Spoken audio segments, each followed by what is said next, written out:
Hey, what's happening, everybody? So, I have a bunch of figures spread out on my floor, so I have to make sure that I don't roll them over with my chair here. So, several days ago, one of my viewers had special requested that I do a sort of review of some of my most valuable or rare figures. And instead of kind of kicking back and doing kind of like a walkthrough or just a kind of like one-off video of some of my rare figures, I'm like, you know what, why not just do a live video where I could kind of not only showcase the figures but also talk to you guys about them. What are your guys rarities? What would you guys have, or what are your interests that you guys would like to pick up, right? So that's what today's topic is going to be about. So, I don't know how many pieces I grabbed. So there are a number of figures that I didn't grab from downstairs. So a lot of my carded LJNs, a lot of my Series 6 figures, like well, all of my black cards, Ultimate Warrior, Andre the Giant, Big Bossman, etc. When you go downstairs in the basement, you look at that fireplace area and you look at the mantle. I have like all of those carded Tales from the Crypt Keeper figures sitting on top of them. I got some of those Funko Pops sitting on top of them. I'm like, you know what? I don't want to mess with that stuff. I already messed with those when I did the Series 6 LJN Tuesday show. When I did the review, I don't feel like pulling that stuff off the shelf again and bringing it up here. You guys already seen those videos. You guys know they exist. It's fine. So, back to the topic at hand. What are some of my most valuable figures? Well, let's define value first off. When we define value, is it based on personal value? Because I've got a stuffed animal sitting in the next room that I probably had since I was a baby. This house is burning down. That's one of the first damn things I'm grabbing. Has sentimental value, probably has no monetary value whatsoever. But I've literally had that darn thing my entire life. So, in terms of value, yeah, it like I said, sentimental value, it means the world to me. That darn thing I will grab before anything else. So, all of this, love it, but so sentimental value is about as important as anything. Back in 2022, yeah, I'll say 2022, around January 2022, back at the time, uh, when we were friends still, my buddy Eric, I bought that Bruiser Brody prototype LJN, and that was a Zashman prototype. And at the time, that was a $250 figure I bought off eBay from him. The most expensive figure I'd ever bought. Now, since then, $250, it's like chump change compared to some of these other collectibles I picked up. But at the time, like I said, that was the most expensive by far. So last year, whenever I did my, top 5 Holy Grail pieces, there were select figures that I selected, that certain pieces I selected that I wanted. I said that these were my personal Holy Grails, and that Bruiser Brody was among my Holy Grail, top 5 Holy Grail pieces. So that has sentimental value. If I put that on eBay, I might get a couple $100 for it, maybe. I might, because I don't have the most followers, I might get something like $60 for it. It's a custom, right? It's one of the best damn customs you've ever seen, so it might sell for a little bit more, but it's a custom nonetheless. So, uh,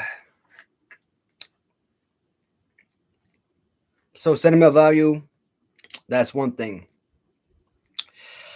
Rarity doesn't always mean hefty price.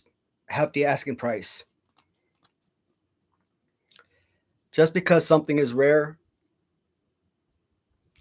you can probably buy it for 20 bucks. Where something else could be super rare and it could be selling for thousands, right?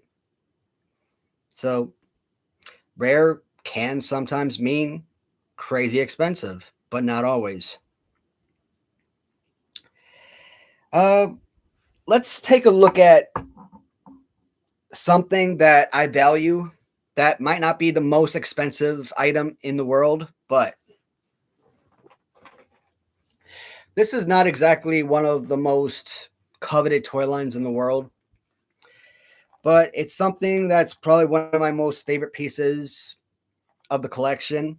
And this is from the Legends of Professional Wrestling Series 1, and it's the limited edition of King Kong Bundy. Now, there's a couple of reasons why I really enjoy this piece. For starters, it's signed by the big man himself. Additionally, you also notice that it comes on black card. Now, when you look at his bloody variant, it's on red card. So, Series 1 bloody, red card. Series 2 on through like Series 14, they're all red cards. And then once it gets like Series 15 and like up to like Series 25 or whatever it is, they move to like those little small black boxes, which I absolutely despise. But Legends of Professional Wrestling, I've talked about on these particular cards with the red backing. Absolutely love them. They're like some of my favorite card backs. But Legends of Professional Wrestling, how many people are out there actually collecting these particular figures? But these are absolutely fantastic. These are some of the best action figures that you could find out there. Are they scaled to Hasbro? No. I mean, these are about 6 or 7 inches or so. Hasbro, I don't know. Hasbro probably comes up to about here. So I'd say about 6, maybe 5.5. Maybe a little bit taller than Remco. Let's see. So, about the size of Remco. So, is this particularly, a very expensive figure? Not really. Because it's signed, you might get somewhere around $50 to $75 for this. Now, when you think Holy Grails, you're probably thinking, $500, $1,000, $3,000. Super freaking rare, something that just does not come on the market ever. But it's a personal Grail piece for the particular collection. I wouldn't call it a Holy Grail. I would just simply call it a Grail because it's something that I covet, something that I want. But as a personal Grail piece, value-wise, special to me.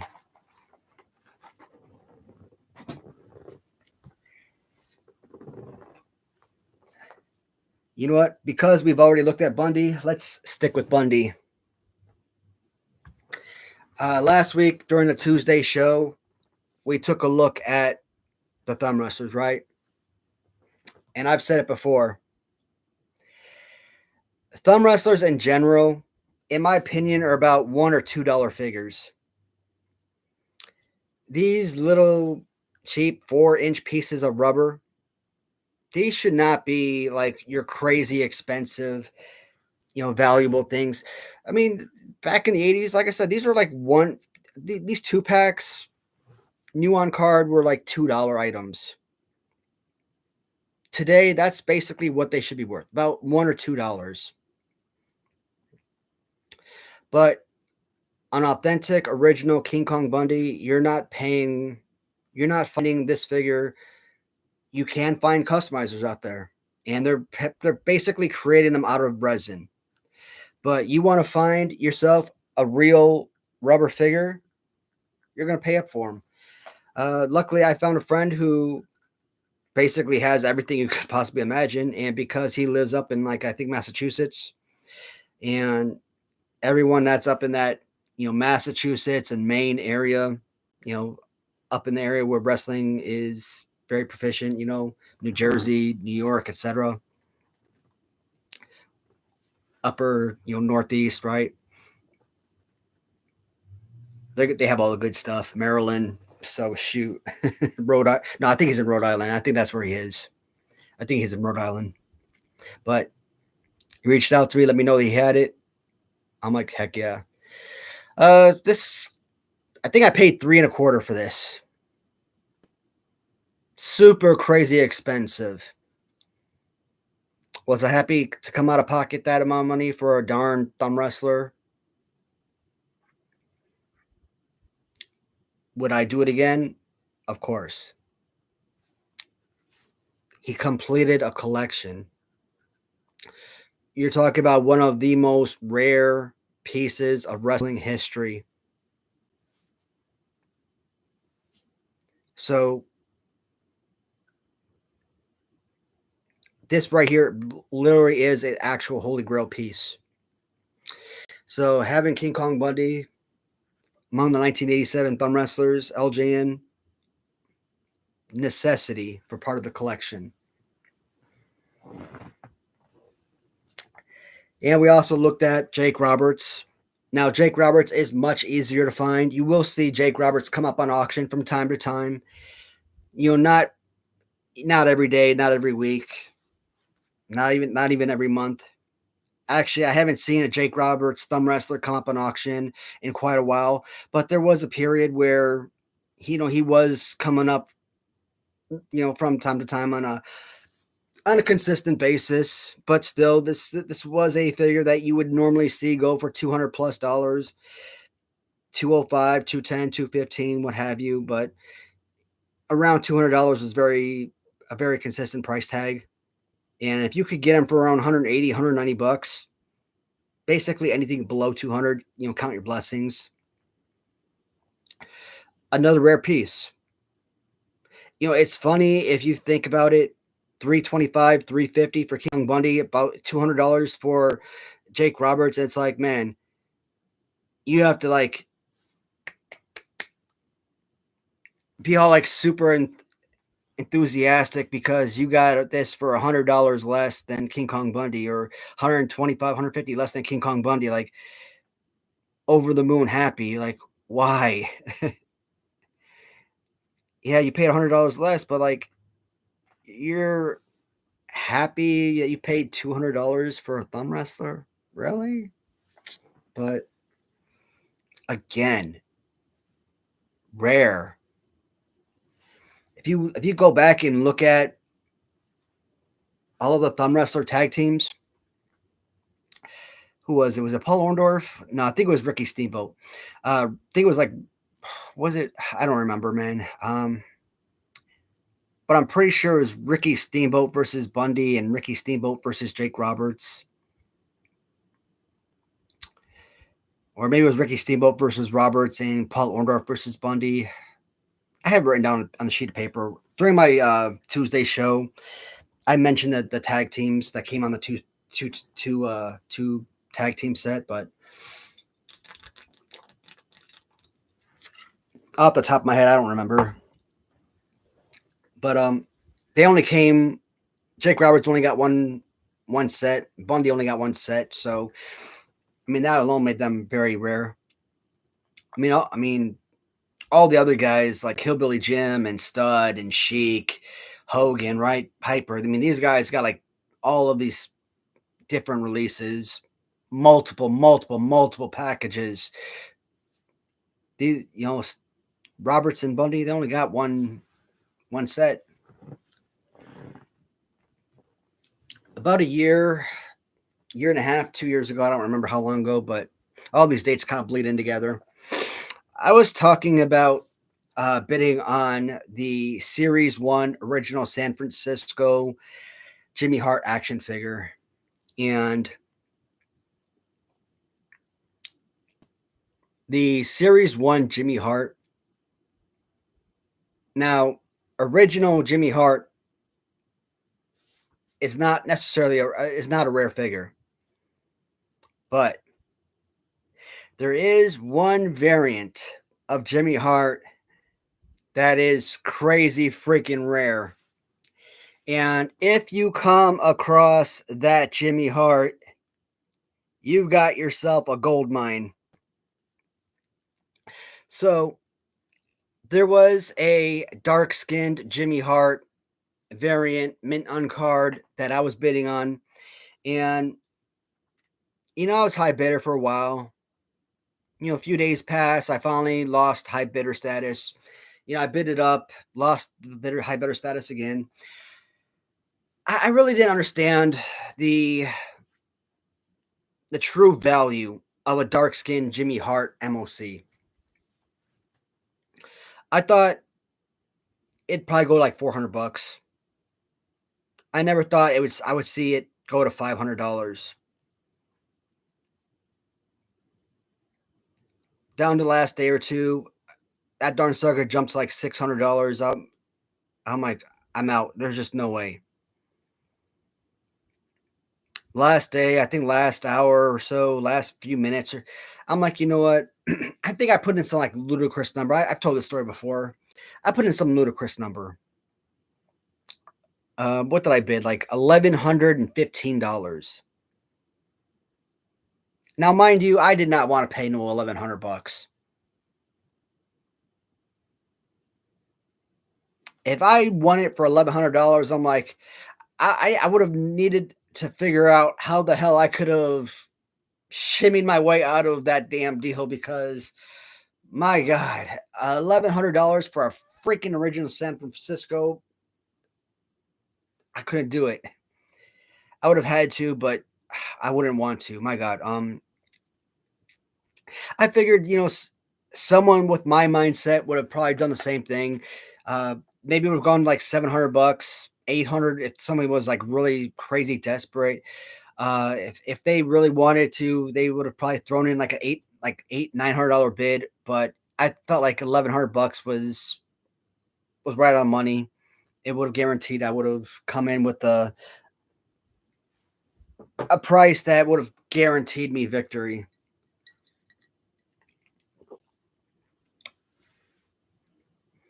That sucker sold for $1,300.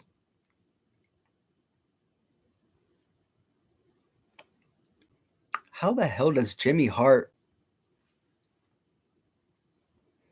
sell for $1,300?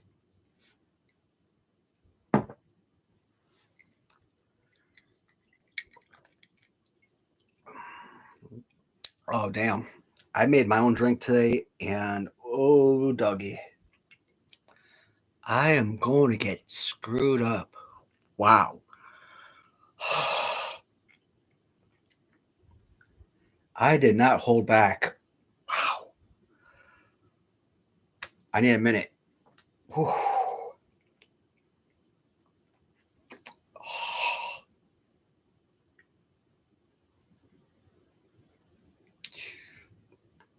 I better not take another sip of that because I'm going to be dancing off the wall, jumping off the walls if I end up drinking any more of that. Wow.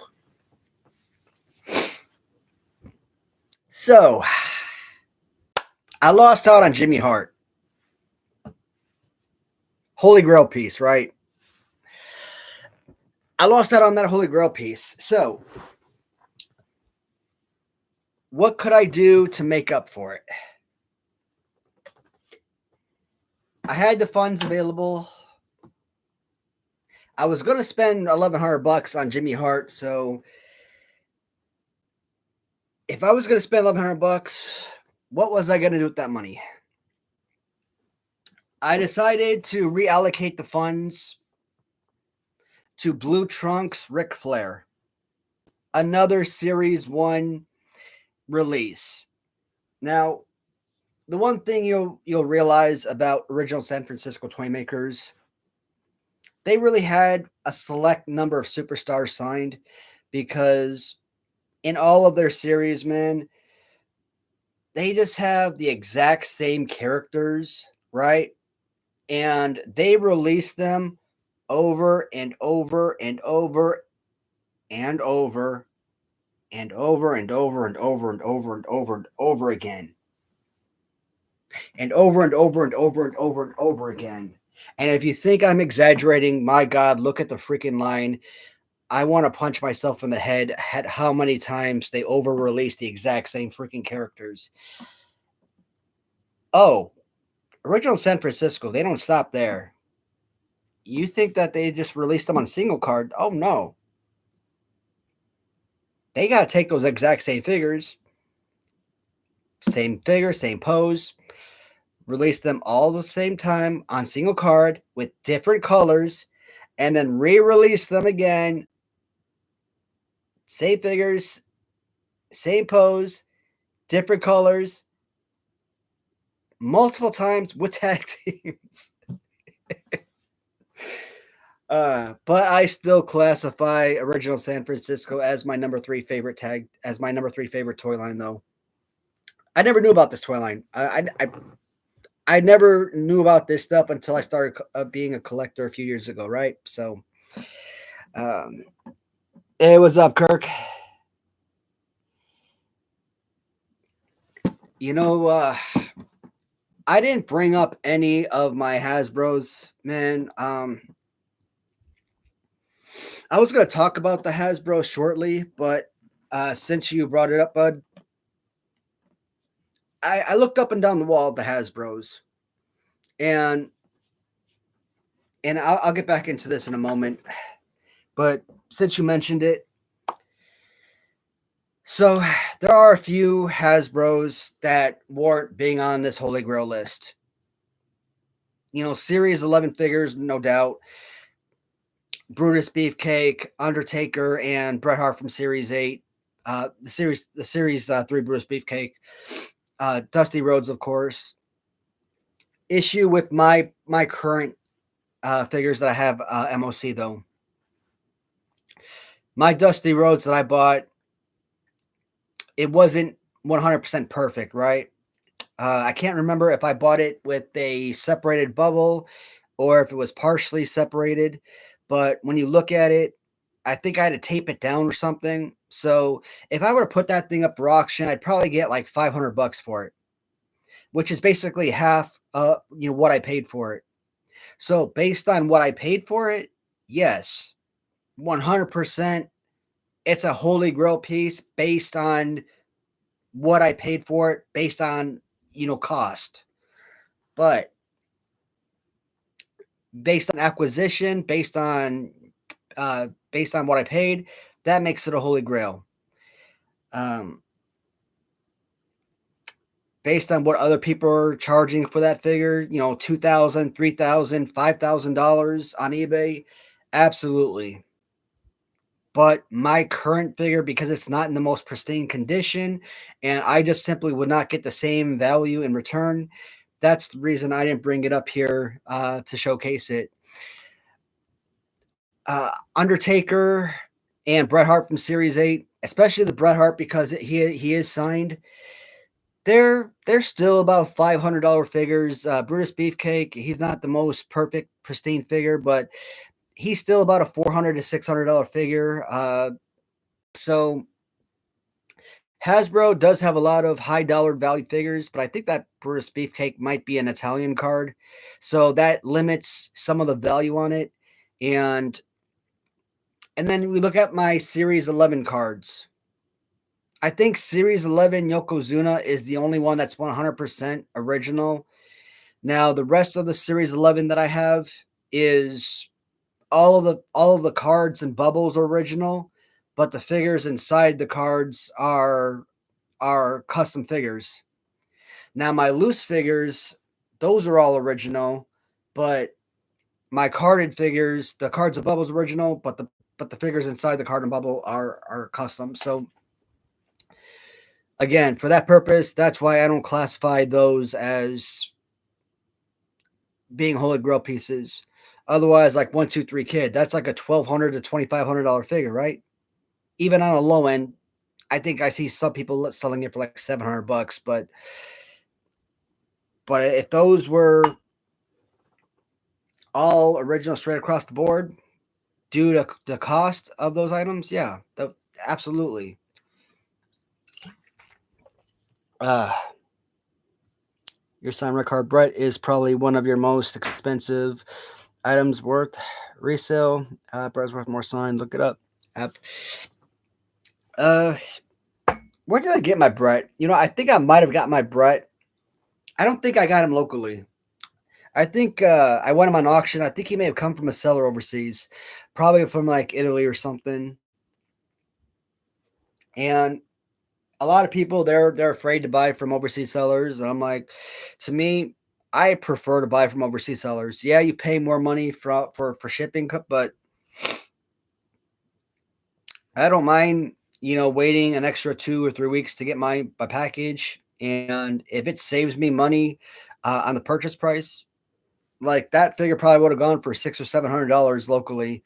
And if I got it for $400 because people don't want to buy from an buy internationally, hey, I'll pay the extra $20 or whatever it was, in shipping costs to save $300, on the overall purchase price, right? So for me, that was a great buy.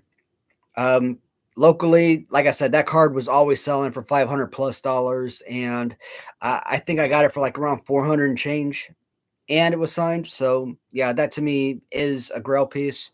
But I didn't bring it up here. I didn't bring up any of my Hasbro's, none of the tag teams, but like Nasty Boys, Legion of Doom, Demolition. I mean, those were all $300 plus, $400 plus figures. So it's pros and cons as to what you value. Not every high dollar value item is going to be on the list of holy grails. I could have $1,000 item that I buy and not consider it to be a holy grail. There's some Jack Pacific Classic superstars that I have, 2 packs or 3 packs that are probably worth a few $100s a piece, like the Rockers or the Hart Foundation with Jimmy Hart. I think is probably worth a few $100. I didn't bring any of those up, but I think those are worth some serious coin in itself. It's worth more than 500. One for almost a grand. Yeah, I wouldn't doubt it, especially if I were to sell it locally. You won't do international, but I strongly recommend it, man. I mean, to be honest, especially if you buy from like Italy or something, uh, Germany. I've had good dealings buying from Germany most of the time, and even if something bad happens, package is destroyed. Here's the thing: as a buyer, even if your package comes in destroyed, go to eBay. Hey, take pictures. My item was destroyed. eBay will 100% refund you.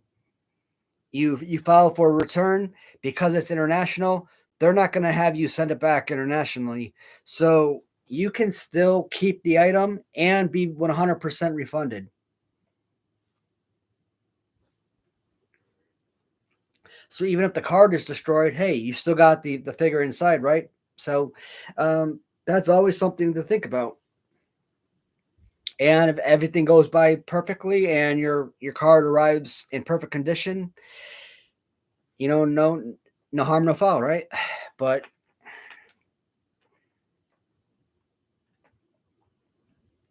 true. But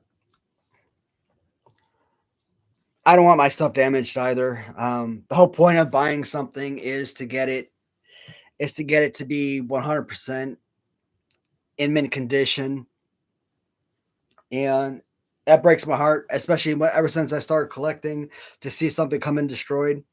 That's why. Oh, there's a guy on eBay I saw probably a couple years ago that bought a Jimmy Hart dark skinned mint on card. I don't know. I would have assumed this guy probably spent over $1,000 on his card. And I remember watching this. I remember watching this video, and so he's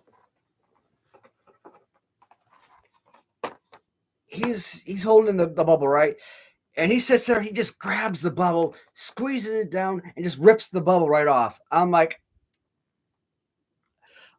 oh my god, why? Like, I wanted to jump through the darn screen and choke the hell out of him. Oh, because his figure needs to breathe. I'm like, man, when I open up my packages, I get the little and I meticulously go underneath the bubble and I just slide the darn thing out because even if you don't want to keep the package, you can always sell the package later. I'm like, why would you do that? Now, to be honest, I don't think that the dark skinned Jimmy Hart packaging is any different than the regular white skinned Jimmy Hart, but still, I mean, you could always have like a regular Jimmy Hart. You could always reseal or something, but that hurt. I mean, you could always reseal that dark skin later on if you ever wanted to resell it or something. Mm. It's the point I put into, and it's damaged, and it's hard to replace and get them again. It's the time I'm scared to even open up the box to check. Right? I hear what you're saying, bud. Uh, but yeah, that's the whole purpose why with every single Hasbro loose, with every single Hasbro mint on card, with all the customs, with all the prototypes, which prototypes, of course, are customs. It's the reason why no Hasbros are on my list today.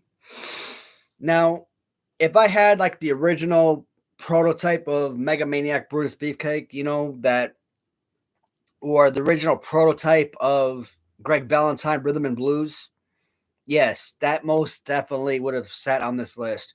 But I don't have a $40,000 Rhythm and Blues Greg Valentine from Matt Cardona, sitting on my shelf, right? Otherwise, that would be part of this, but that's not the case. I don't have any of the actual mailaways. Mine are customized figures because I refuse to pay $1,200 for a Hulk Hogan mail away. Would I love to have the actual baggied figures at some point? Maybe one day I will get them, but I'm perfectly content with what I have, and the customs work beautifully for my purposes. And to me, that's $1,200. That's not necessary. So that's why none of the Hasbros are gonna be on this list. And wouldn't mind Black Card Ultimate Warrior, Aljan, or Mint UK exclusive Roblex Luger. Stay with me on that one. Where Aljan would be Grail to have MOC. But let me get through this one, and I'll be right with you on that second one or that first one there. So, because I didn't get that dark skinned Jimmy Hart, I went with the Ric Flair. Now, Series 1 Ric Flair, he had purple trunks and he had blue trunks. Now, there's actually some people that think that blue trunks was most common, but no. Purple trunks is, if you actually see a purple trunks, even loose, purple trunks loose is like on eBay, you probably get it for, let's say, $10, even less than that. If you come across a original blue trunks Series 1 Ric Flair, again, original, I have a custom up, repainted version. Original cost you like $600. Actually, not even that much. I paid $600 for this one. So I paid $600 for this one, and one of my most expensive, my most expensive most expensive original San Francisco. And remember, I had $1,100 on hook for the Jimmy Hart, right? So I got money to burn. So I went $600 in on the Ric Flair. So I shelled out an extra $350 for the tag team of Sting and Hulk Hogan. Now, there are actually a couple of variants because there's always variants of these figures. Now, Hulk Hogan doesn't change, but Sting does. There is one variant where Sting is in green pants.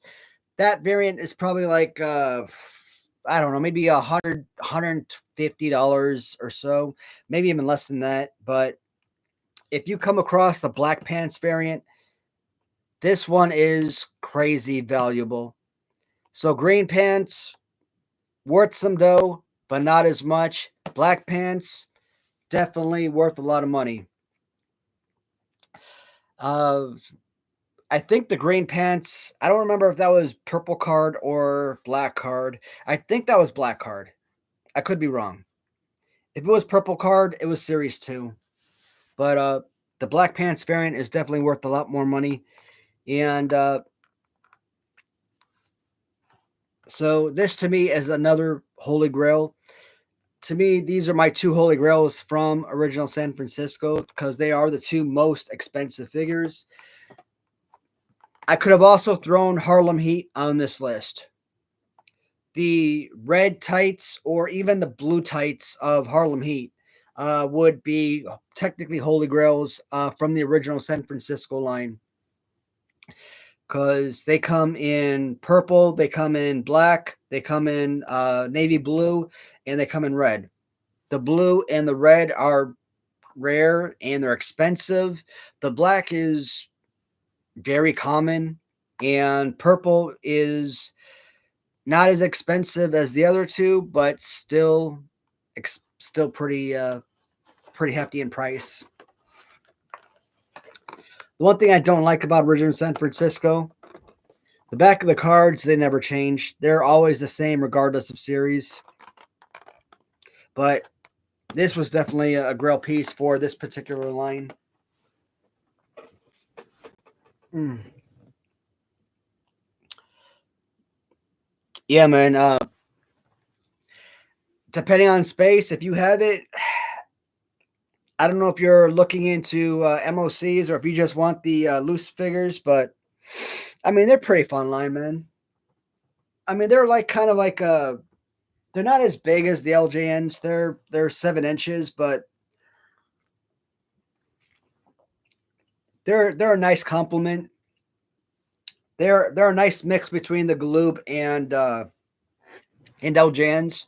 Now, David Galoob and family, obviously, when the actual Galoob toy line went out of business, they actually started the original San Francisco line, and that's why a lot of the characters, a lot of the poses are very reminiscent to actual Galoob.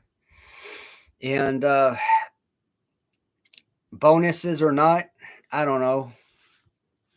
When you actually look at Galoob, a lot of their poses are very reminiscent to LJN, and they kind of do the same thing with original San Francisco.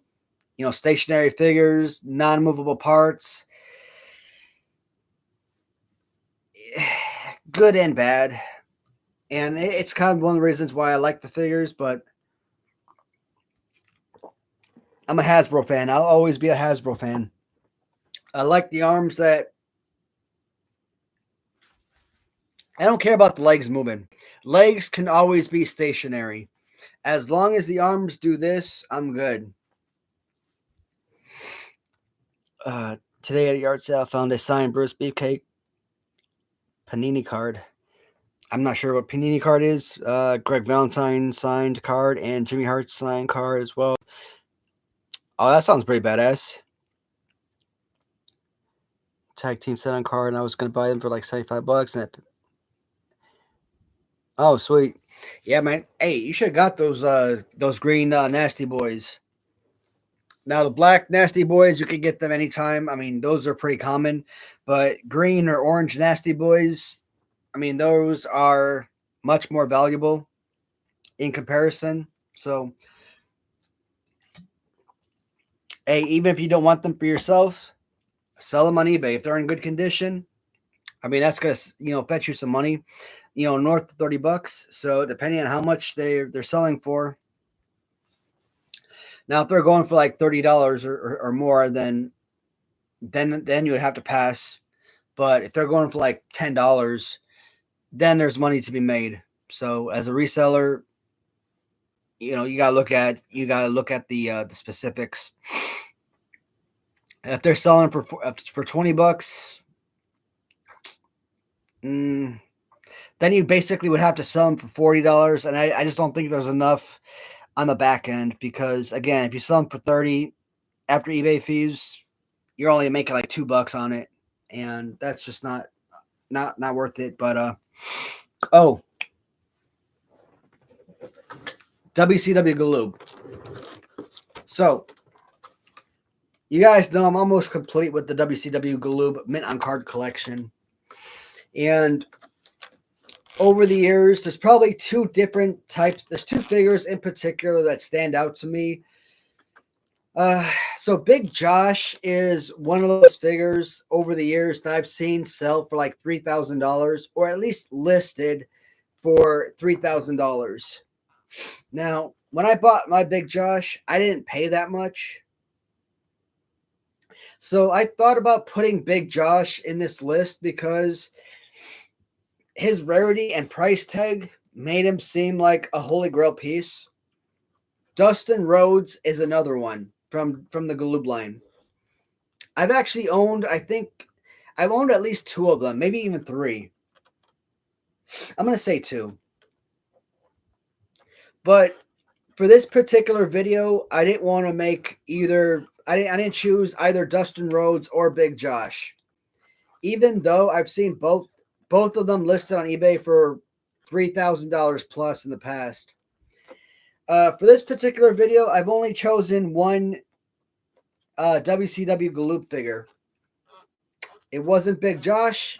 It wasn't Dustin Rhodes, and it wasn't even the robed or the entrance gear Sting. And technically, every single one of those figures are roughly $2,000 figures. There is one particular figure that really stands out that I think is really one of the most rare and most valuable WCW Galoob figures of all time. And it is Lex Luger. To find Lex Luger is impossible. And shout out to Nathan at Ohio Figures on eBay, because I've been buying from him for the last few years. And you know what? He's seen my post on Facebook, and he knew that I was trying to complete my WCW Galoob line. And he personally reached out to me on Facebook and like, hey, I got a few figures that I'm trying to sell. Are you interested? I'm like, hell yeah, man. So there are three figures in particular: Lex Luger and both Series 2 Steiner Brothers on individual card. Now, when you buy from certain sellers, multiple times over the years, and you build rapport and you establish trust, we had a price in mind. The price was a little bit higher than I would have liked, but I didn't want to lowball him, and he had a price that he wanted, obviously, and the price that I wanted was obviously much lower, of course, but he did right by me. He's been doing right by me for years as a seller, and I wanted to try to meet him as close to his asking price as possible, and I didn't want to lose the opportunity to win these figures from him. So I asked him, hey man, can I basically give you a down payment of sorts? So the idea is basically what I've done with other sellers. You hold on to the figures. We've already got this relationship that, I've been a buyer from you for years. I already trust you, whatnot. So you hold on to the figures. I'll give you a down payment right now. Every so often, once a week, once every other week, what have you, once I get paid, I'll throw this amount of money your way. Once the figures are paid off, you send them to me. It's as easy as that. A few weeks later, figures are paid off. Bam, they're in my hands. 3 more figures down, and now I'm like what, one individual figure down. I think I need Arn Anderson, and I'm complete with the loose figures, with the singles. I still need a tag team of UK Steiners. I need a tag team of UK dudes with attitude, and I need the tag team of Freebirds. I do have Freebirds with the modulator, but not the Freebirds on this card with tag team.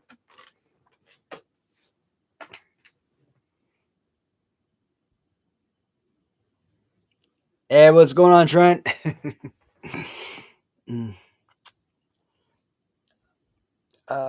They were in green gear. That's really the non. Oh yeah, the non UK one. Work with, yeah. I appreciate you work with me. Yeah. Shoot, man, UK or Galoob, man. It's funny when people talk about Galoob when they're like Galoob.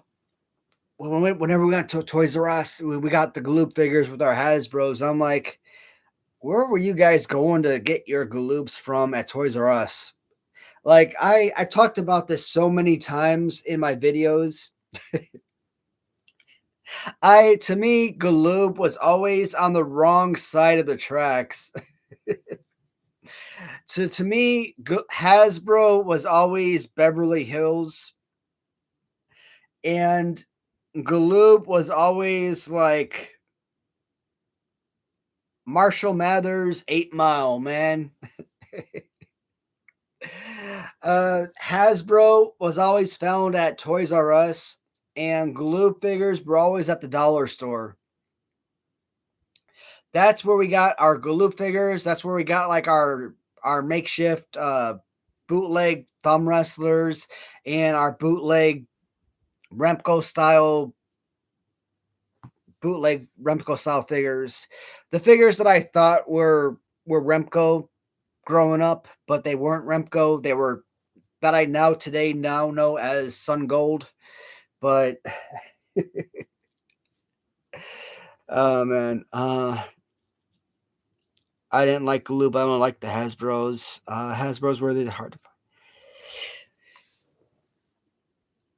Like I said, I didn't watch WCW as a kid. Like I never watched WCW, but I mean I knew of WCW. Like whenever we flip through the channels and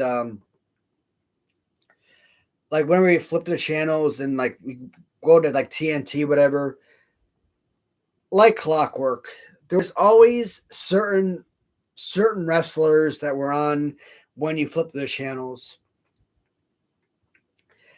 Legion of Doom was always on.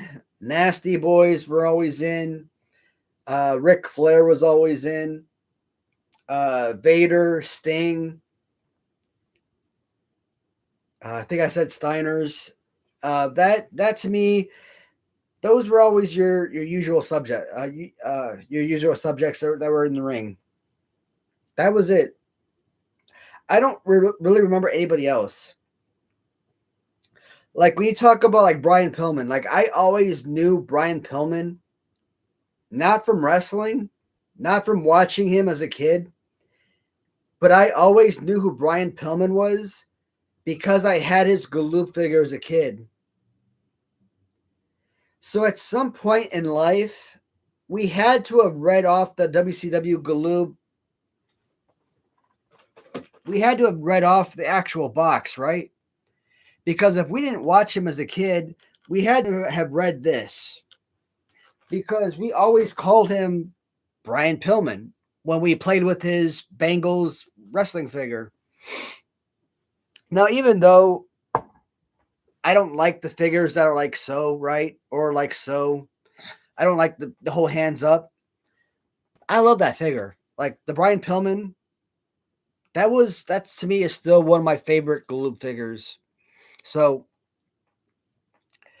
even though I don't like the hands up, Brian Pillman is still one of my favorites, and he is what one of six or one of seven figures that we had as kids. So I don't mind him. Um, I don't know where I even left off, but I am going to continue on. Gave up on him after series 2. What, the Hasbros? Yeah, we had a good chunk of series 1 and 2. I mean, like I've always said, we didn't have anything from 3, and like I said, series 4, we only had a few figures. I gotta talk to my mom, man. I gotta talk to her, and I gotta ask her, like, why did she stop buying us wrestling figures? Like, we as kids, we were still watching wrestling into the late 90s. Like, why did she ever stop buying us toys into 93, 94? Like, for me personally, if Hasbro stopped in 94, I would have been 9 years old in 94. Like, my older brother, he would have been 10 going into because he was born in December, so he would have been 10 going into 11 in 94.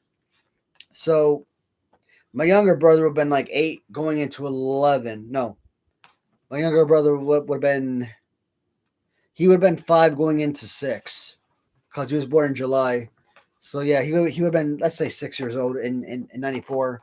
So, like, why did she stop buying us toys, wrestling figures? So that didn't make no sense.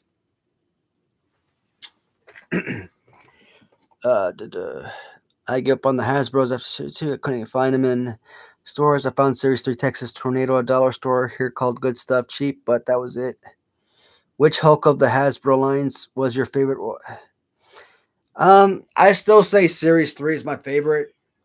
Now, as a kid, obviously we didn't have series 3, so for if we had asked me this question a few years ago, series 1 Hulk Hogan would have been my favorite because that was the most played with Hulk Hogan. Now, the bear hug Hulk Hogan from series 2, I hated that Hulk Hogan. The only reason we ever played with that Hulk Hogan is like if we were playing, if I was going to sit down and play with the wrestling figures, and let's say my older brother was playing with the other Hulk Hogan, you got to play with what's available, right? And if he was playing with that Hogan, I got to go with the series 2 Hogan. That was it. But now, as an adult, as a collector, yeah, having seen all of the figures, the series 3 is my favorite. Let me backtrack. The mail away Hulk Hogan would technically be my favorite, but the mail away is just a repaint of the series 3, right? So the mail away would technically be my favorite, but how many people have the mail away, right? So mail away / series 3 because it's the same figure.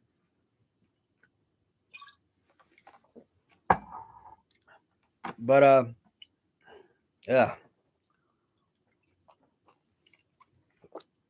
Uh mm, I put way too much vodka in that. Oh my god. I've been complaining the last few weeks about the drinks my wife been making, like super strong, but wow. That's like nothing but vodka. Wow. Oh, I'm about to die. All right, guys. Do you have that mail weight? I've I've got several customs. Unfortunately, I don't have the real thing. Like I said, bud, I just can't shell out $1,000 for an original. I think mid last year there I had an opportunity to buy a non-bagged version from a seller on eBay, and he wanted like high hundreds for it. $600, $800, but I just don't want to pay that a type of money for a non-carded loose figure, mail away or not. And truth be told, the value is with the bag, right? And this right here, this makes the value. A little plastic baggie is not value to me. When Grapplers and Gimmicks came out with the Men on a Mission last year or the year before, with the with their variant of Men on of with their variant of a mail away, I didn't buy it because to me, $150 when your previous two figures were only $80, right? And they came on a card. This was before I was all in on buying every single variant, every single figure. So I'm like, I didn't need that. And then not too long after, I deeply regretted it. Now, since then, a few months ago, they came out with the re-release of those two figures without the baggie, but I just don't want to pay that type of money. Not for I don't want to pay $1,000 for an original Hulk Hogan, Bret Hart, Undertaker. It's just not worth it in my opinion. So I got several Hulk Hogan mailaways, but they're all custom figures. I mean, they're very well done. My buddy Rob Jackson, I just sent him a Series 3 Hulk Hogan, and he repaints them for me, and it's perfect. I mean, it's about as perfect as you can hope for. So I really have no need for a original for that purpose. And like I said, he charges me $10 for it. All I gotta do is send him a figure. He paints it for me, $10, and that's it. $10 for a perfect mail away replica. $1,200 for an original. All right, guys. Next one up. This right here, a legitimate Holy Grail pickup, because anything from the mid 1980s is technically a Holy Grail pickup. Anything from this particular line, from this particular series, is a Holy Grail. Remco's Matt Mania. Now, from Series 5, I think this was actually the very first Series 5 figure that I had picked up at the time. Since then, I've accumulated a few originals. So just recently, about a week ago, I finally just picked up a loose Doug Summers. So finally, I have a Doug Summers loose to add to the collection, and that completes the loose collection. But Matt Mania on card, I think I won this on auction, and the seller had it with a starting bid of like $500, and I think that's the only reason I won this. I'm telling you guys, man. The downside of auctions, if you start this auction at 99 cents, this thing sells for like $1,500. You start the auction at $500, you get one bid and it sells for $500. I have no idea why people do that, but that's how the mindset of the eBay buyer works. I said the same thing about my Legion of Doom AWA Remco figures. Those things sell for like $400 or $500 for the tag team, right? MOC. But because a seller started the auction at like $200 or $225, whatever it was, I was the only bidder, and I won it for that $200 or $225, again, whatever the starting bid price was. But if that auction started at 99 cents, guess what? It would have sold for like $400, $500. But this is a legitimate Holy Grail piece. Anything that's Matt Mania is Holy Grail. So, and think about this. There is a I think Dick Worley referee, and the bubble is kind of coming off the card. It's all jacked up. Well, not all jacked up, but there is bubble, like significant bubble lift on that Matt Mania card. And right now, that eBay seller is asking like $700 for that card. And me personally, I'm severely interested in picking up that Dick Worley, just because it's got a card to it. I'm interested in adding another Matt Mania card to the collection. $700. If it were to come down a couple $100, I probably would have picked it up already.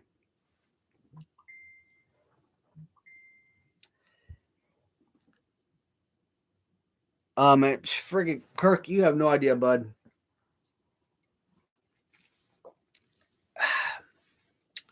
If the Boris Zukov and Sheikah Nan, man, if those two guys, if those cards would stop selling for like $3,000, if those darn things would come under $1,000, well, I know that if those darn things would start selling, buy it now for like $700, let's say, you'd probably have like 10,000 buyers on eBay right now buying them up immediately. But the thing is, if they would stop selling for $3,000 and someone on eBay would list them for $700, they would have a guaranteed buyer in me right now.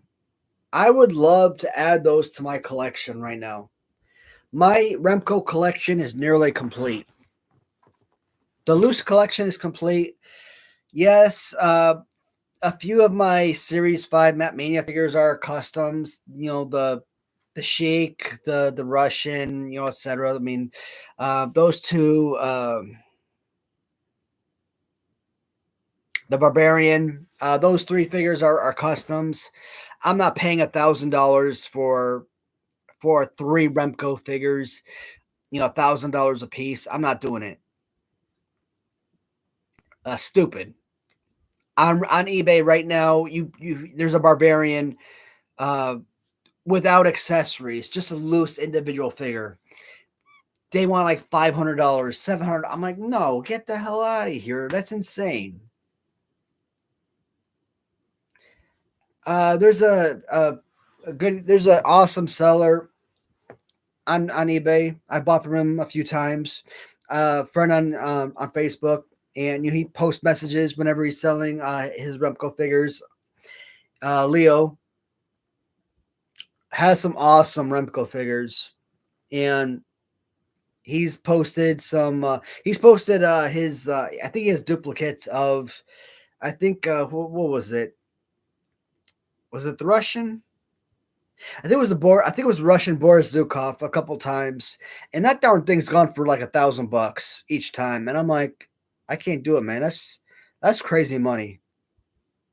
I'm retired, dude. I like, if I was making some serious bank off of sales off of eBay, I'm like, okay, fine. But I'm retired. I gotta live off my retirement pay. $1,000 is like 2/3 of my mortgage. No. I can't do that. Hmm. Now, if I sell something huge off of my on eBay, if I start making like some huge sales, like, yeah, I'll be able to make some of those awesome purchases that I want to make. But for right now, I can't do it. Margin A is still on. Seeing those effects, the stores of the kid. Yeah, I've never seen those pieces. Never.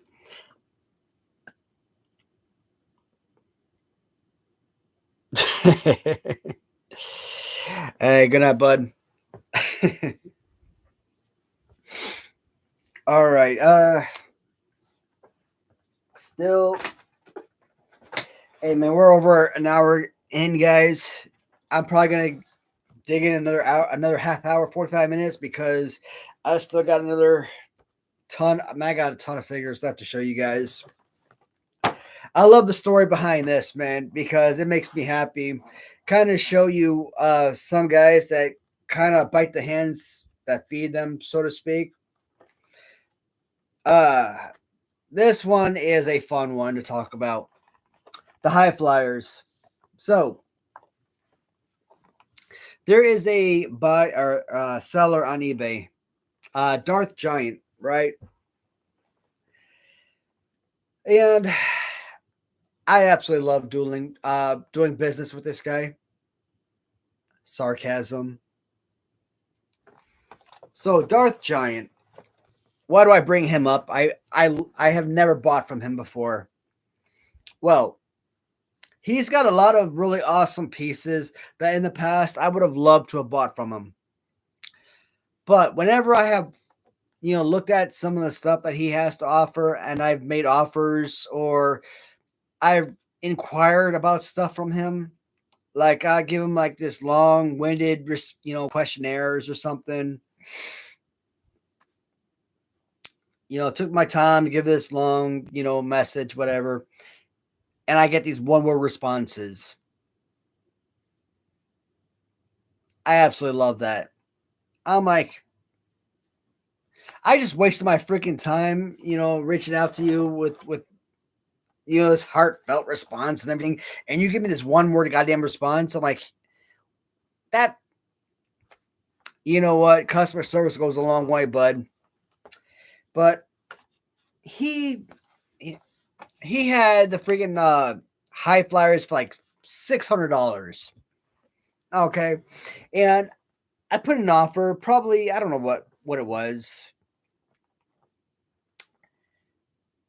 I probably started low, maybe. This was probably a year and a half, 2 years ago, maybe a year ago, year and a half. Maybe I started low. I don't remember, but I'm going to assume I started low and work my way up. So let's say I started with an offer of like 350, 365, something like that. Assuming. Again, I don't remember. This was a long time ago, right? Year and a half, year ago. Because $600 is for any Remco figure is ridiculous. No. Raised it up to like $500. No. 525. No. 550. No. Well, goddamn, dude, your offer, your freaking asking price is $600 or best offer. $600 or best offer. I mean, what the hell do you want? $595. So, but I'm actually grateful. Okay, I'm not mad. I'm actually grateful because about a week or so later, about a week, 2 weeks or so later, there was an auction, and high flyers came up for auction, and I won these babies for about $200. Now imagine if he accepted my offer for 525, 550, and then I ended up winning these on auction for like $200. I would have been pissed, okay? But even though these aren't like the most outrageously high priced items ever, like these weren't like no $1,000 items, these are still a very rare item. You don't see the high flyers out there very often. If you search eBay, there's probably a couple of sellers out there that are actually selling these guys. So I consider myself to be very lucky to own the high flyers. So if you are patient enough, you will be able to find yourself a good deal from time to time. So for that purpose, and of course, because I love the story, the high flyers and the AWR Remcos do meet my list of most rare, and most valuable.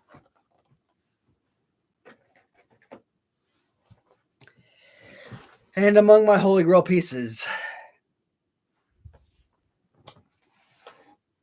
Also, a couple weeks ago on my Tuesday show,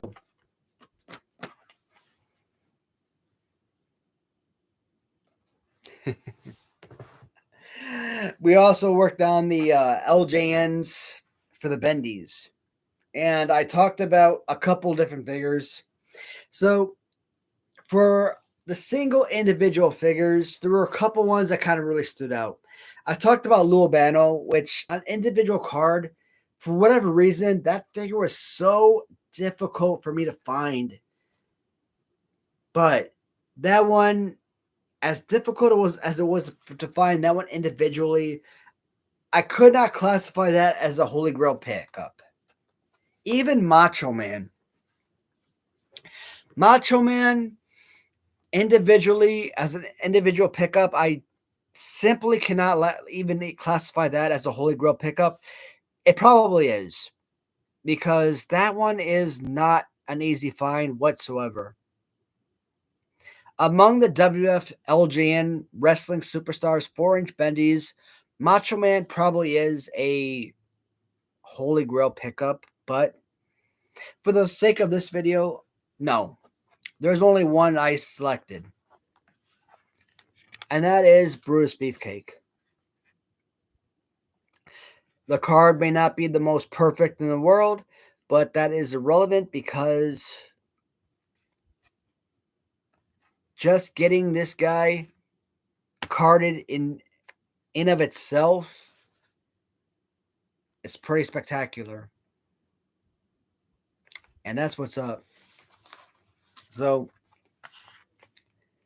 Brutus Beefcake is among my list of Holy Grails. Also,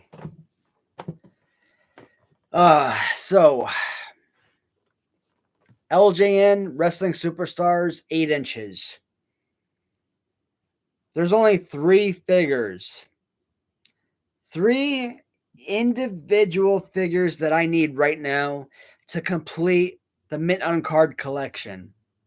From Series 5, the white shirt and red shirt Hulk Hogan on blue card. I've got them both on black card, but I do not have either one on blue card. The only other figure I do not have on individual card is Davey Boy Smith. Now, I do have an offer on hand to acquire a Davey Boy Smith, but I would have to give up one of my other Holy Grail pieces.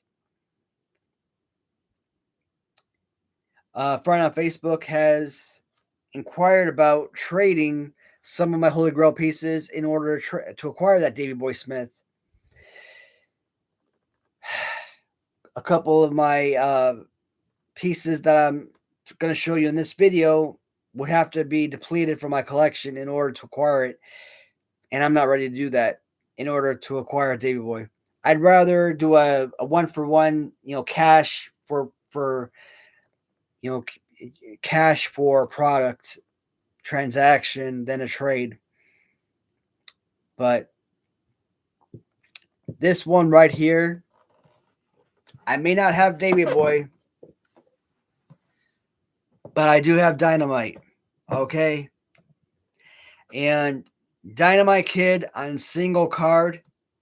You can find the tag team of the British Bulldogs on 2-pack all day, every day. That is not difficult. The British Bulldogs on individual card is impossible. So I did think about potentially adding Adrian Adonis on black card to this list.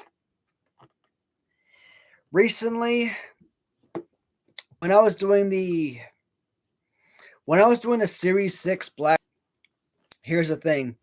When I was done and I was doing the Series 6 black cards, I started off by doing the re-releases, right? And I followed it up by doing the new releases such as Ultimate Warrior, Andre the Giant, Big Boss Man, etc. I was looking at the back of the Adrian Adonis black card, and the way that the light hit the back of the card of that Adrian Adonis, the way that the light hit the back of it, I'm like, this looks weird. The way that the graphics and the pictures on the back of the card, this doesn't look original. I know when the seller that I bought the card from, she said that the card was returned to her because they told her that they thought it was a custom.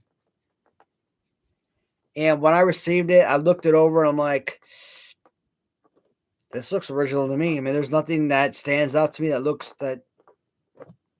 that stands out that could be unoriginal, but the way that the light hit the backdrop, I'm having doubts. So Adrian Adonis black card would have been part of this video. But because I am now having doubts that that back of the card looks like it could have been computer printed. Now, if it is custom, so be it. I'm disappointed, most definitely, but I definitely would have enjoyed it more if it was original, of course, because that would have made it a true, legitimate Holy Grail piece. That literally would have made it worth thousands of dollars and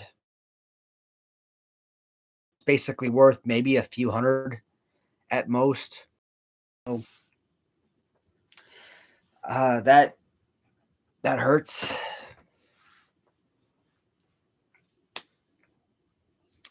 The front of the card looks beautiful, but the back of the card, it doesn't look right. Like I said at the beginning of the video, I didn't want to pull down all of my other figures, but my AFA graded Big Boss Man LJN, that is and will probably forever be the most important piece of my entire collection. Because of the stuff that's sitting on top of it, I didn't want to bring that down. My carded LJN Ultimate Warrior, it does have some bubble damage, but it's still a carded Ultimate Warrior. Okay, that thing is worth thousands of dollars. That is a massive Holy Grail piece. LJN carded or Grand Toys carded Andre Giant Series 6, massive Holy Grail piece. Rick Rude, Haku, so be it. I'm not a big fan of those. Meh. Warlord, it's got some damage to the card, some markings on it, whatever. I could technically consider it to be even with the deficiencies. I could technically consider it to be a Holy Grail piece. It still has some value to it. It's still worth high thousand mark. So, it resale purposes, it could still go for a couple $1,000. So, any of my LJN / Grand Toys Series 6 carded figures, any of those are for value purposes could still be considered Holy Grail pieces.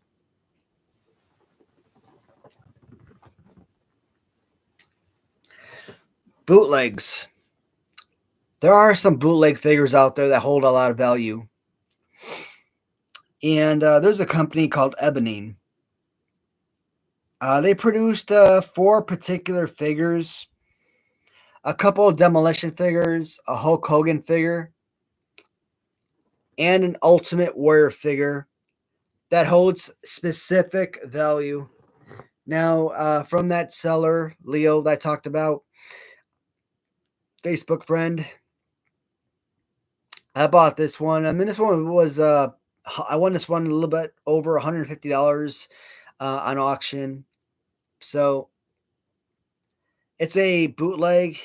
Again, the company is called Ebony, but it's a Remco style figure. So even though this one was 1987, pay close attention to the paint scheme. And this is what's interesting. This was made in 1987, right? 1987. But even though this was 87, this outfit is very reminiscent to his 1991 Series 2 Hasbro outfit. So that's pretty I think that's fascinating. Also, very squishy head. So that's pretty awesome. So pretty much any of the Ebonine figures hold a significant value, but the Ultimate Warrior in particular, especially in this condition,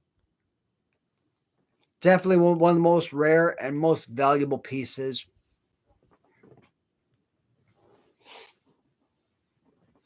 Now, the next two pieces we're going to look at, erasers. Huh? Yes. Erasers. Erasers are going to have some value.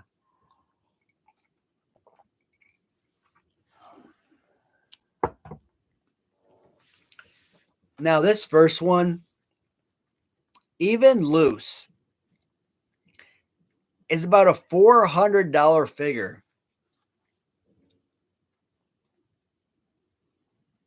Now, what psychopath is paying $400 for a loose figure?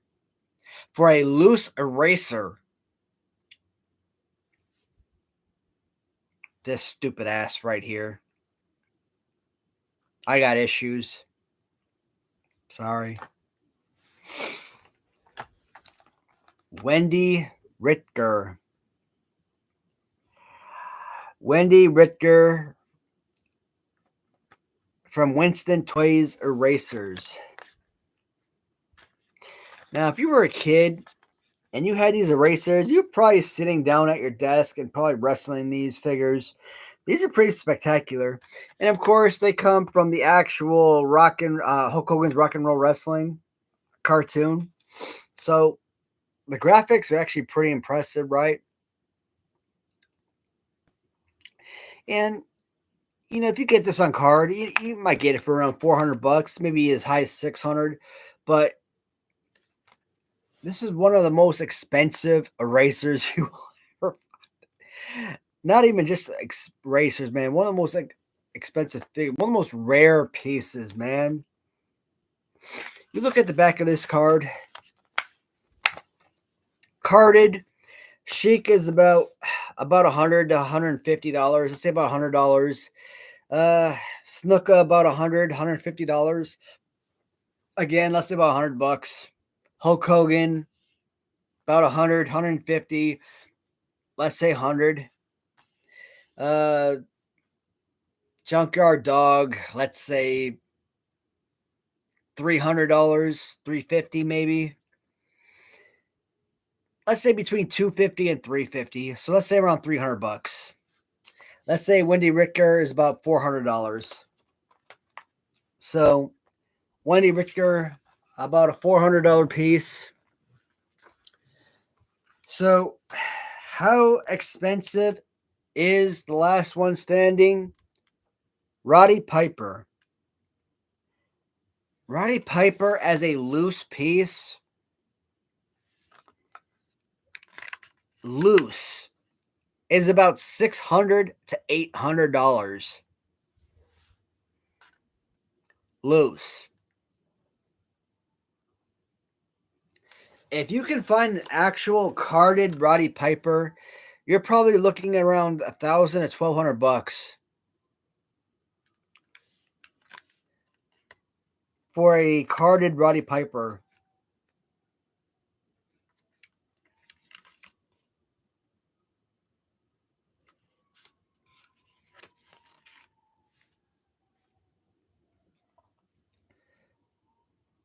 So freaking awesome, right?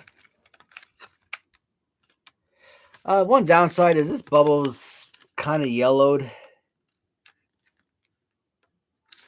And, at least this one is like super clear. But it's freaking Roddy Piper, right? So you really can't complain. But you don't care about the bubble. It's the freaking figure that you care about. Take the figure out of the bubble, man. It's an $800 figure. I think the guy on Facebook, I think he would probably trade me that. He would probably trade me that Davey Boy Smith LJN. Probably not a 1-for-1. I think I would probably have to throw something else in on top of Roddy Piper for that Davey Boy Smith LJN carded, but this is incredible. This is a fantastic addition, right? I mean, to have all of the Winston Toys Racers carded, I mean, that's spectacular. So, and I think, yeah, for now, that is all of the carded figures I brought up. But I also brought up this. And next week, not this coming Tuesday, but next week, we are going to look at this. This is all of the, well, not all of them, but a lot of LJN posters. And when the time comes, I'm probably going to split between looking at this book for the LJN posters and looking at some picture frames, because this book doesn't have all of the posters, but it has a lot of them. A lot of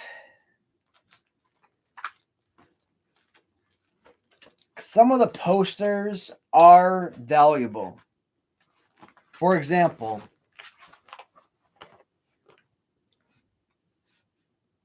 either the Heart Foundation or even the Killer Bees. But let's talk about the Heart Foundation.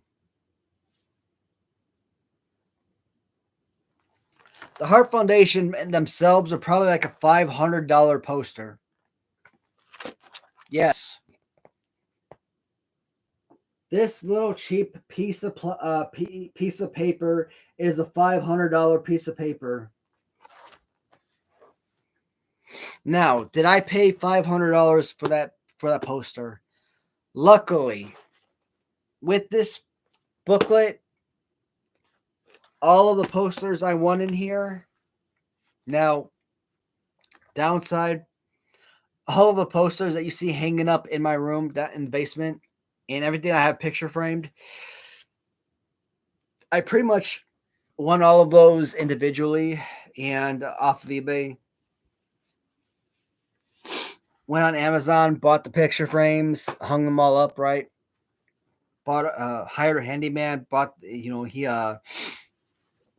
bought the wood, did the ledge and everything, and did all that stuff for me. And because I don't know what the hell I'm doing, and who knows how much money I paid into that stuff for those posters and all the other posters around the room. This book itself, I won this from a seller in Canada, and I paid an absolute fortune for this. My mind is gone right now, guys. If my words are slurred, I am sorry, but I'm really out of it right now. I'm trying to rest my head on this book because I'm so out of it. The reason I bought this is because there are so many black card posters on here. There are so many tag team posters on here. The other day, I went through this booklet and I put all of these posters in order based on the same way I have the figures situated on the shelves. I try to set up these posters the same way. So when I do my video review, I'm able to go through them the same way. So those posters as well. Vince McMahon is a pretty expensive poster. Vince McMahon is a pretty expensive poster. Axe is pretty expensive. That's about a $30 to $50 poster. I don't know if you guys can see it or not. Sorry about the light. Honky is a pretty Strike Force. I mean, that's got to be a couple $100 worth of poster right there. Even though it just looks like a checklist, that's basically your referee poster, right? And that's got to be worth at least a couple $100, if not more. So now your Black Card series, Andre the Giant, right? Haku, Rick Rude, especially Ultimate Warrior. All right, Ultimate Warrior, the Andre the Giant poster, Powers of Pain.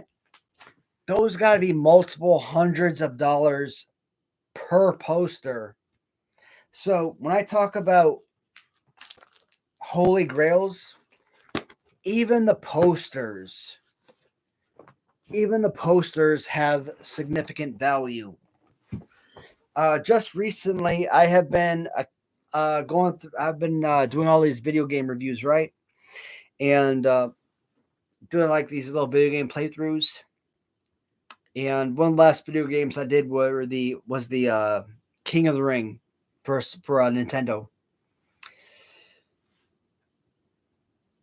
If you want to get a brand new sealed King of the Ring for Nintendo, that's like $300 to $350 for that video game on eBay. Unsealed, with poster, you could probably get one on eBay right now for like $145. If you haven't done so, do it. I screwed up. I spent like $145 and I got one for the box, game, and manual. If I could go back, I would get the one that was game, box, and poster. But I valued the manual over the poster. Why would I do that?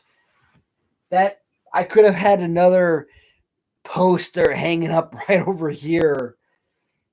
I got the WrestleMania Steel Cage Challenge, the Royal Rumble, the WrestleMania arcade game, and the Raw. I could have gone right up over here with the rest of the video games, man. Why would I value the manual more than the arcade, more than the poster? I'm so stupid. But the NES King of the Ring, that is another, I guess, for the intended purposes of this video, that is another, I guess, Holy Grail for that particular genre, I guess.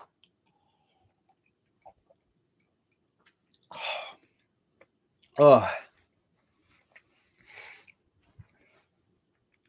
even though I grabbed a lot of stuff today, if we're being honest, I didn't expect this video to go more than an hour and a half. I probably thought this was going to be like an hour-long video, but I talked a whole lot more than I thought I would. Yeah, it's going to be a lot of fun taking this stuff back down to the basement.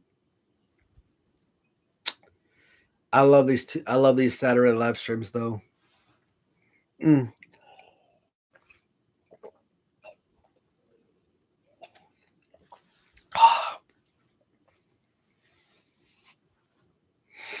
Oh god, that was so strong.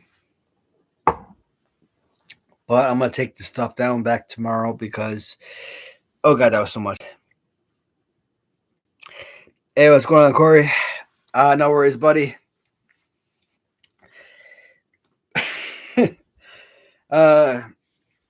This video is gonna stay up, buddy. So you have all the time in the world to go back and rewatch. No worries. Yeah, man. I'm just like right at the tail end of the video, so I'm pretty much getting. Pretty much right at the end of the video, so I'm getting ready to end in the next couple minutes or so. I'm just finishing off the last of my drinks, and once the last of the drinks are over with, I'll be ready to sign out.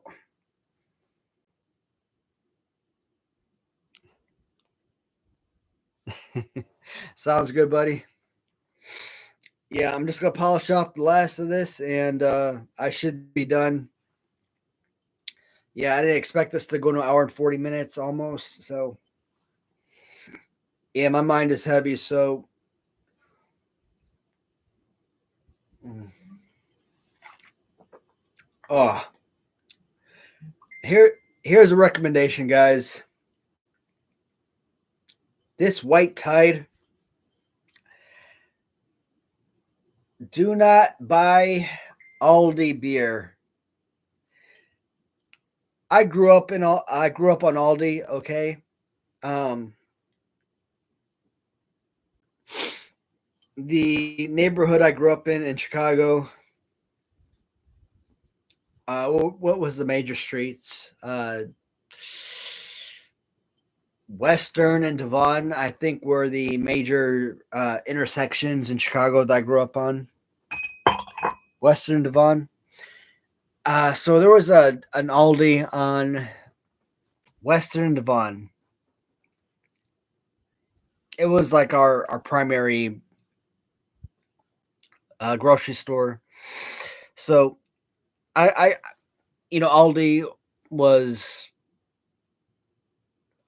an amazing grocery store. Great prices, pretty much everything that you needed. Love their freaking hot wings, man. uh, I really don't have any complaints about Aldi, but I bought Aldi. My wife and I, we don't shop at Aldi all the time. Normally, my wife goes online and she orders like Walmart pickup or Walmart delivery. But once in a blue moon, we'll go to Aldi and actually do shopping. Like maybe once or twice every few years. Uh, like literally, it's not that often. That just shows you how few times we actually go. Mostly because she doesn't want to go shopping. She wants to have it delivered to us, and I hate that. I want to go into the store and actually physically pick out everything that we want, but no, she wants everything delivered to us. I hate that, but uh that White Tide Aldi beer is terrible. I do not recommend it, not one bit. So, not no shade to Aldi, but they gotta do better with their beer. I've had that beer sitting in our ice box forever, and it's terrible. uh, I'll be doing it now, dude. Yeah, I got some JMB for later. Ray says we're an awesome surprise. Shoot, man. Let me bring them back up for you, bud.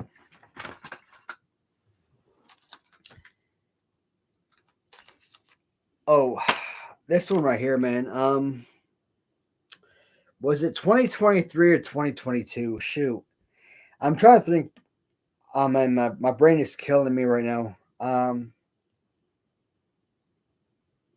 I'm thinking 2023. I'm pretty drunk right now, so it's kind of hard to think. But I'm thinking 2023. That's when we had the flood in our house, and not only did we have the flood in our house, but we also lost power. So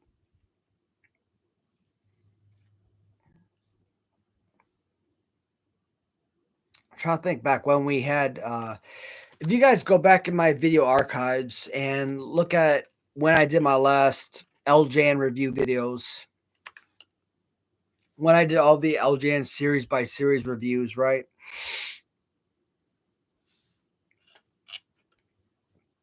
And back way back when, that's when we had the flood in the house, and uh, I remember being the reason I bring that up because we were in the hotel because Louisville had we had power outage, and we had to leave the house, and we had to go to hotel. We had to go to the hotel because the wife didn't want to freeze her ass. Sorry, I'm so drunk right now, guys. The wife didn't want to freeze her ass off in the house. We had been without power for like days, and we had to go to a hotel for a few days until our power had been restored. And I had been text messaging, or I had been on eBay for a few days and been back and forth with the seller. And I had finally won that Roddy Piper figure. We had finally come to an agreement and won that figure.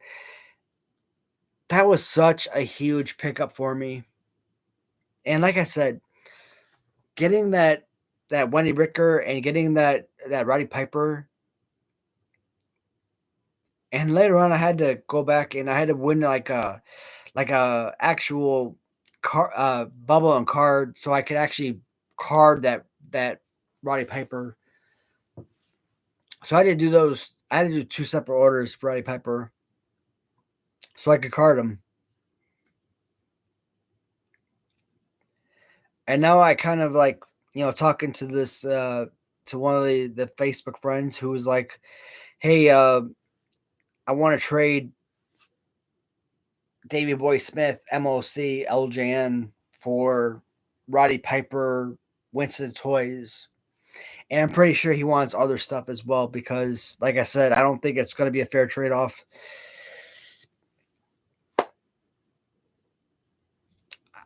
I don't know, man. Um, it was just such a hard. It was such a hard deal to kind of like deal with that guy and come to an agreement and finally purchase that figure, and now kind of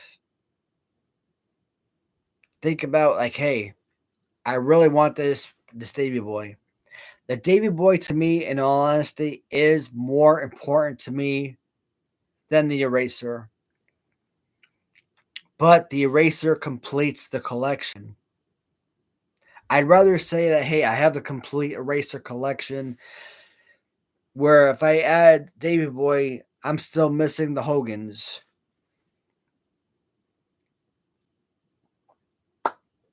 So for that purpose, no, I don't want to do the trade. I'd rather just simply say, hey, I'll give you the money, I'll pay for the figure, but no, I don't want to do a trade. But what do you guys think? I mean, am I being stupid? But to me, I just feel like, you know, cash for product is just better for me personally. And guys, I'm so drunk right now, like it's really hard to think. So I'm probably gonna sign off very soon. But oh god, I want to read your comments real quick if I can. There are clip-on figs you may not know about. Hogan versus Andre. Oh man, my eyes suck.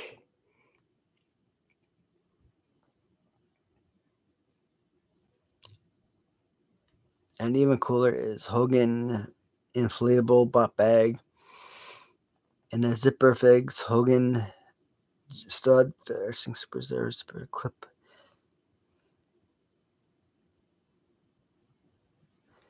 Hey Corey, yeah man, I appreciate you, bud.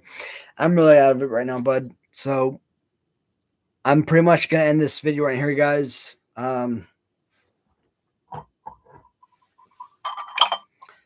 This pretty much did it for me. So I'm I'm pretty much out of it, guys.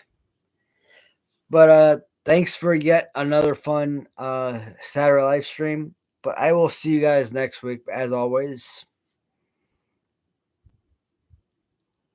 Hey, Corey. Thank you, man. I'll see you next week, buddy. Hey, have a good night, everybody.